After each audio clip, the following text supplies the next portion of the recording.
राधे राधे। जय श्री राधे। जय श्री कृष्णा। मित्रों, क्या आप सभी जानते हैं ऐसा क्यों कहा गया है? श्री कृष्ण जिसके सारथी पार पा सके ना कोई। श्री कृष्ण जिसके भी सारथी बने हो, भले ही उसकी स्थितियां परिस्थितियां भले ही कितना विपरीत क्यों ना हो, पूरा संसार ही उसके विपरीत या खिलाफ क्यों ना हो, लेकिन श्री कृष्ण जिसके सारथी बने हो उसकी जीत निश्चित ही है। यह मंतव्य किस आश्रय से कहा गया है, आइए जानते हैं। कहते हैं, जब दुर्योधन पांडवों को हराना चाहता था, जब दुर्योधन और पांडवों के बीच में कुरुक्षेत्र का युद्ध हो रहा था, तो कुरुक्षेत्र की भूमि में जब जब दुर्योधन ने अपना सेनापति पितामह भीष्म को बनाया था, और वो भी इसलिए बनाया था क्योंकि वो जानता था कि पितामह भीष्म के पास इच्छा मृत्यु का वरदान है। जब तक वे सेनापति रहेंगे तो उनकी हार कभी नहीं हो सकती, क्योंकि भीष्म पितामह कभी भी मृत्यु को प्राप्त नहीं होंगे। इस लालच के मारे ही दुर्योधन ने भीष्म पितामह को अपना सेनापति बनाया था। लेकिन जब दुर्योधन देखता था कि रोज युद्ध के समय भीष्म पितामह 10,000 महारथियों का वध तो करते हैं, लेकिन एक भी पांडव का वध नहीं कर पा रहे हैं, तो क्रोध में आकर दुर्योधन ने भीष्म पितामह से कहा था, हे पितामह, आप रोज 10,000 महारथियों का तो वध करते हो, लेकिन पांडवों को नहीं मारते। आप सेनापति तो हमारे हो और हमारे ही पक्ष में लड़ते हो, लेकिन पक्ष आप पांडवों का लेते हो। आपने एक भी पांडव को नहीं मारा। इस बात को सुनकर भीष्म पिता क्रोध में आ गए तथा उन्होंने आवेश में आकर कहा कि उन्होंने अपने तीर कमान से 5 तीर निकाले और कहा, कल अगर मैं जीवित रहा तो इन 5 पांडवों को मार जाऊंगा। भीष्म पितामह की भीष्म प्रतिज्ञा थी। सभी जानते हैं भीष्म प्रतिज्ञा क्या होती है। गुप्तचर गए तथा उन्होंने पांडवों से कहा कि भगवान श्री कृष्ण से भी कहा कि भीष्म पितामह ने प्रतिज्ञा ली है कि कल वे सुबह युद्ध भूमि में 5 पांडवों को मार देंगे। जब श्री कृष्ण ने यह सब कुछ सुना तो उन्होंने पांडवों से कहा, क्या तुम्हें इस चीज से किसी भी तरह का कोई भय नहीं है? तो पांडवों ने कहा, हे प्रभु, हमें किसी से क्या भय, जिसके सारथी स्वयं भगवान हो। भले उन व्यक्तियों को डरने की क्या आवश्यकता है, हम सब निश्चिंत हैं। भगवान श्री कृष्ण ने कहा द्रौपदी को, ये सब निश्चिंत बैठे हैं, विचार चिंता भय इन सब में कहीं भी नहीं है। बोलो, अब हमें क्या करना चाहिए? श्री कृष्ण ने कहा, यह एक चिंता का विषय है। भले ही तुम लोग निर्भय हो, लेकिन ये चिंता का विषय है, क्योंकि भीष्म पितामह जैसे महारथी से पार पाना आसान नहीं है। श्री कृष्ण ने जब इसका तोड़ निकालने के लिए सोचा तो उन्होंने द्रौपदी से कहा, हे द्रौपदी, हे सखी, तुम जाओ, तुम तैयार हो जाओ, 16 श्रृंगार करो, लेकिन घूंघट डाल लेना, और मैं दासी की तरह तुम्हारे पीछे पीछे चलूंगा। तुम तैयार हो जाओ, तुम आगे चलना, मैं तुम्हारे पीछे दासी के कपड़े पहनते हुए चलूंगा।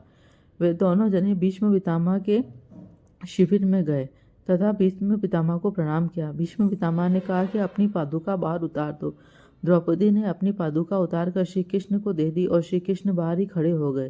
द्रौपदी ने झुककर भीष्म पितामह को प्रणाम किया, लेकिन वे कुछ बोली नहीं, क्योंकि श्री कृष्ण ने कहा था, जब तुम पितामह के शिविर में जाओ तो उन्हें नमस्कार करना, लेकिन मुख से कुछ बोलना नहीं। पितामह ने विचार किया, शायद अभी थोड़ी देर पहले दुर्योधन यहाँ से गया है, तो हो सकता है दुर्योधन ने अपनी पत्नी को मेरे यहाँ आशीर्वाद लेने के लिए भेजा होगा। तो भीष्म पितामह ने बिना सोचे समझे ही द्रौपदी से कहा, सौभाग्यवती भव।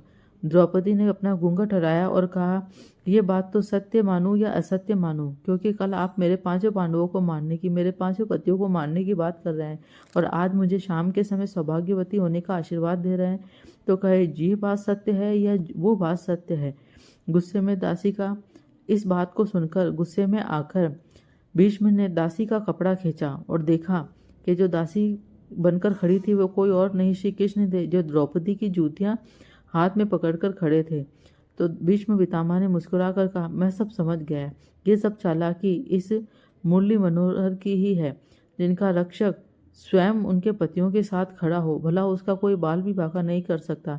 इसलिए तो कहते हैं, श्री कृष्ण जिनके सारथी पार पा सके ना कोई।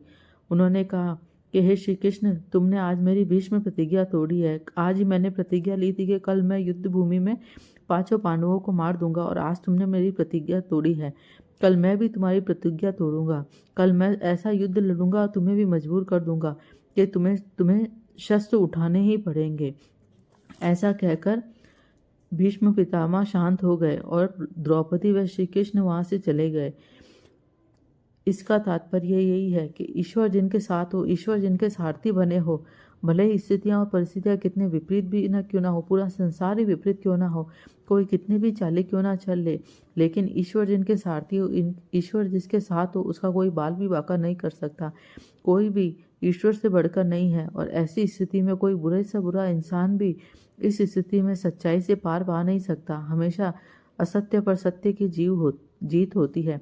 श्री कृष्ण इसके माध्यम से यही कहना चाहते थे कि बुराई भले ही कितनी क्यों ना हो, लेकिन जीत हमेशा अच्छाई की होती है। अगर आपको मेरे द्वारा दी गई ये जानकारी अच्छी लगी हो या वीडियो अच्छा लगा हो तो प्लीज़ इसे लाइक, शेयर, कमेंट व मेरे चैनल को सब्सक्राइब करना ना भूले तथा बेल आइकॉन को प्रेस करना ना भूले, ताकि मेरे आगे आने वाली वीडियो की नोटिफिकेशन आप सभी को मिलती रहे।